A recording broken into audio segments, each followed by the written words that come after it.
માંજલપુર વિધાનસભાની ચૂંટણીને લઈને જાહેરાત થઈ ગઈ છે, જેને લઈને શહેરમાં આચારસંહિતા લાગુ થઈ છે, જેના કારણે વડોદરા મહાનગરપાલિકા દ્વારા સામાન્ય સભા હાલ મુલતવી રાખવામાં આવી છે. માંજલપુર વિધાનસભાના ધારાસભ્ય યોગેશ પટેલના નિધન બાદ ખાલી પડેલી બેઠક માટે આગામી 30 જુલાઈએ પેટા ચૂંટણી યોજાવાની છે.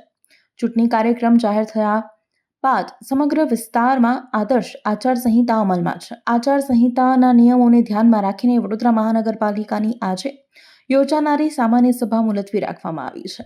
પાલિકા દ્વારા જણાવવામાં આવ્યું છે કે હવે આગામી સામાન્ય સભા 10 ઓગસ્ટ 2026ના રોજ યોજાશે. ચૂંટણી પ્રક્રિયા પૂર્ણ થયા બાદ નિયમો અનુસાર પાલિકાની કામગીરી અને સામાન્ય સભાની કામગીરી શરૂ કરવામાં આવશે. માંજલપુરના ધારાસભ્ય આપણા યોગેશભાઈ પટેલના નિધન બાદ આજે પેટા ચૂંટણી જાહેર થઈ ગઈ છે અને એ નિમિત્તે આપણે આદર્શ આચારસંહિતા લાગુ પડી ગઈ છે. તો જે આજે અમારે સભા હતી એ અમે મુલતવી રાખી છે. તેમજ આગામી સભા અમે તારીખ 10/8/2026ના રોજ કરવાના છે.